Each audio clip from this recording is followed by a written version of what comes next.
நமஸ்காரம். ஒரு இளைஞர் அவரிடத்தில் பேசிக் கொண்டிருக்கும் போது சில சுவையான சிந்திக்க வைக்கக்கூடிய தகவல்களை கூறினார். அவர் நிறைய சொன்னார். அதிலிருந்து ஒன்றிரண்டை இன்று கூறுகிறேன். அறிவியலை பற்றி தான் எப்படி நினைக்கிறேன்னு அவர் சொன்னார். சயின்ஸை பற்றி. அதாவது ப்ரொசீஜரை சயின்ஸ் நன்னாக சொல்லும். அதுதான் சயின்ஸின் முக்கியத்துவம், பெருமை. ஆனால் பர்பஸ் என்னன்னு அதால சொல்ல முடியாது.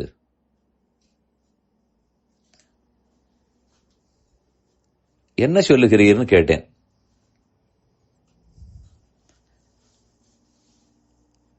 கிராவிட்டி இருக்கிறது, புவியீர்ப்பு சக்தி. சயின்ஸின் மூலம் அது 9.8 இருக்கிறது. ஏதோ எண்ணிக்கை, அது எனக்கு சரியாக தெரியவில்லை. இவ்வளவு இருக்கும். புவியீர்ப்பு சக்தியினால்தான் இதெல்லாம் இயங்குகிறது. அதனால்தான் பூமி சூரியனை சுத்தி வருகிறது. ஏதேதோ அது அதற்கு ஒரு ஈர்ப்பு சக்தி.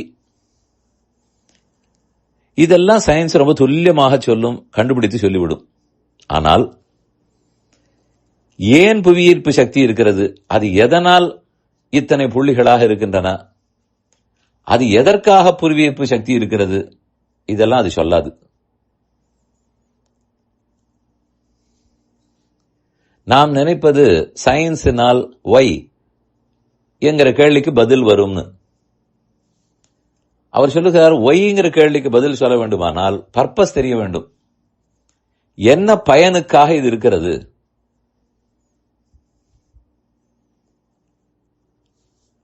மனிதன் இப்படி இருக்கிறான், அவருடைய உடம்புக்குள்ள இருக்கிற உறுப்புகள் எல்லாம் இப்படி இருக்கின்றன. நான் இப்படி மூச்சு விடுகிறேன், காற்றின் வேகம் இவ்வளவு, ஒளியின் வேகம் இவ்வளவு. இது எல்லாவற்றையும் துல்லியமாக அறிவியல் சொல்லும். ஆனால் எதற்கு இப்படி இருக்கிறதுன்னு கேட்டால் அதால் சொல்ல முடியாது. காரணம் என்னவெனில், புவியீர்ப்பு சக்தி அறிவியல் என்பதும் பேச்சு வருவதற்கு முன்பாகவே உள்ளது. சயின்ஸை கண்டுபிடித்து விட்டு புத்தகம் எழுதிவிட்டா புவியீர்ப்பு சக்தி வந்தது? இல்லையே. அதுக்கு எத்தனையோ நாள் முன்னாக உள்ளது. ஒருத்தருக்கு உடம்புக்கு வருகிறது, சில வியாதி எல்லாம் ஏன் வருகிறது என்றே தெரியவில்லை. ஆனால் வியாதி வந்த பிற்பாடு அவ்வளவு அழகா சயின்ஸ் அதை ஹேண்டில் பண்ணும். அதுக்கு இருக்கிற புரோட்டோகால், ரெஜிமன், என்ன மருந்து, ஸ்டாண்டர்ட் ஆபரேட்டிங் ப்ரொசீஜர் எல்லாம் தொட முடியாது. அவ்வளவு அழகாக இருக்கும். ஆனால் இந்த உடம்பு ஏன் வந்ததுன்னு கேட்டால் தெரியாது. எந்த நாள் வரைக்கும் இருப்பார்னு கேட்டால் தெரியாது. அவ்வளவு ஏன். நான் இருக்கிறேன்னு சொல்லுகிறேனே, இது சயின்ஸ் ப்ரூவ் பண்ணுமா? தேவையா? ஐ ஆம், நான் இருக்கிறேன், ஐ லிவ். நான் இருக்கிறேங்கிறத சயின்டிபிக்கா ப்ரூவ் பண்ணுன்னு சொன்னால் எப்படி செய்வது? எதை வைத்து? மைக்ரோஸ்கோப்பை வைத்தா? தேவையில்லையே. நான் தான் கண்ணு முன்னாடி 6 அடிக்கு நிற்கிறேனே.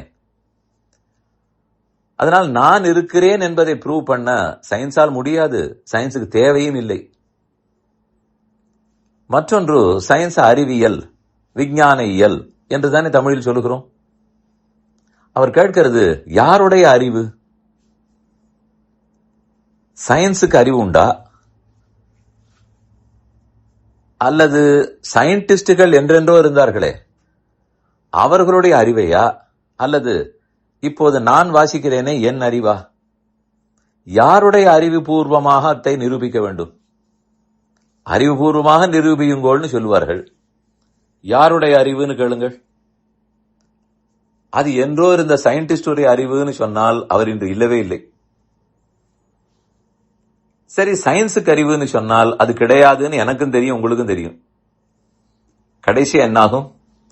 அன்று இருக்கிற சயின்டிஸ்ட் எழுதி வைத்தபடி இன்று இருக்கிற நான் என் அறிவை கொண்டுதான் நிரூபித்தாக வேண்டும். அதனால அறிவுபூர்வமாக நிரூபித்தல் என்பது சயின்ஸ்னு சொல்ல போனால் மறுபடியும் அது ப்ரொசீஜர். சயின்ஸ் ஏதோ ஒரு மனிதன் உட்கார்ந்து இருக்கிறா போல நினைக்க வேண்டாம். அது ஒரு செட் ஆஃப் ப்ரொசீஜர்ஸ். அந்த ப்ரொசீஜரால என்ன முடியுமோ அதுதான் செய்யும். அதை வைத்துக் கொண்டா நான் இருக்கிறேன்னு நிரூபிக்க முடியும்? அதனால் அறிவியல் பூர்வமாக சொல்லும் போதும் சிந்திக்க வேண்டும். கடைசியில் என் அறிவு மூலமாகத்தான் அதை நிரூபிக்க முடியும். என் அறிவால் நிரூபிக்க போகிறேன்னால் அப்ப சயின்ஸுங்கிற வார்த்தை எங்கிருந்து வந்தது? ஏதோ சொல்லிக் கொண்டிருக்கிறோம். இப்படி ஒவ்வொன்றாக அவர் சொல்லி வந்த போது நான் இத்தையும் சொல்லுகிறேன் கேளுங்கள்னு கூறினார். அதாவது சில விஷயங்களை சயின்ஸால் நிரூபிக்க கூட முடியாமல் போகும். சிலதுக்கு சயின்ஸே தேவையில்லை. ஒய் என்பதற்கு சயின்ஸ் சொல்லாது. ஓரளவு ஹவு, எப்படி செய்யலாம் என்பதற்கு சயின்ஸ் சொல்லும். இந்த வரைமுறைக்கு உட்பட்டு, இந்த ஒரு லிமிட்டேஷனுக்கு உட்பட்டுத்தான் நாம் சயின்ஸை பயன்படுத்த வேண்டும். கடைசியில் என் அறிவால் தான் செய்ய போகிறேன்னு சொல்லிவிட்டால் அப்ப சயின்ஸ் என் அறிவுக்கு என்னவாக இருக்கும்? ஒரு டூல், ஒரு கருவி. சயின்ஸுங்கிற ஒரு கருவியை கொண்டு என் அறிவாலே நான் நிரூபிக்க வேண்டும். இதை போல பல கருவிகள் இருக்கலாமே, நிரூபிக்கலாமே. செயற்கை அறிவே இன்று சயின்ஸை பயன்படுத்த ஆரம்பித்து விடுமே.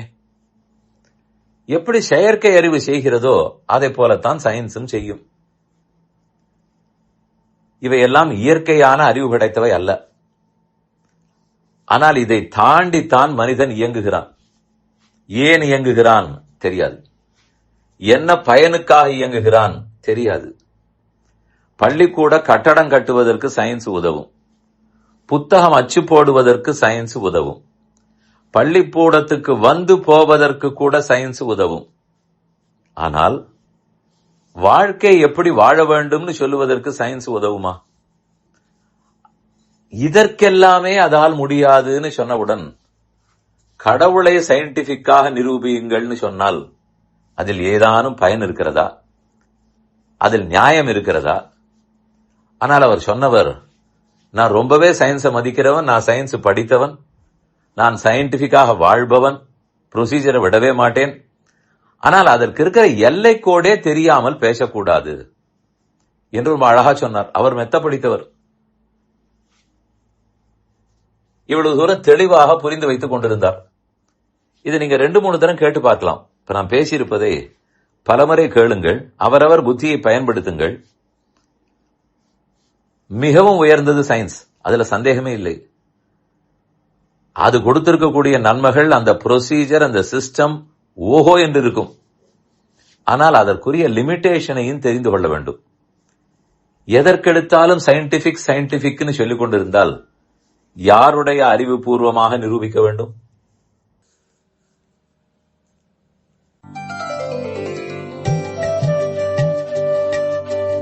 இந்த என் பணி ஆடியோவை உங்களுக்காக வழங்கியவர் வேலுக்குடி ஸ்ரீ கிருஷ்ணன் சுவாமி. இந்த ஆடியோவை தினமும் உங்கள் மொபைலில் பெற கிஞ்சித் என் பணி KINCHITENPANI என்ற ஆப்பை கூகுள் பிளே ஸ்டோரிலோ அல்லது ஆப்பிள் ஐஸ்டோரிலோ டவுன்லோட் செய்து கொள்ளவும். தினம்தோறும் இது போன்ற உபன்யாசங்களை கேட்டு மகிழவும்.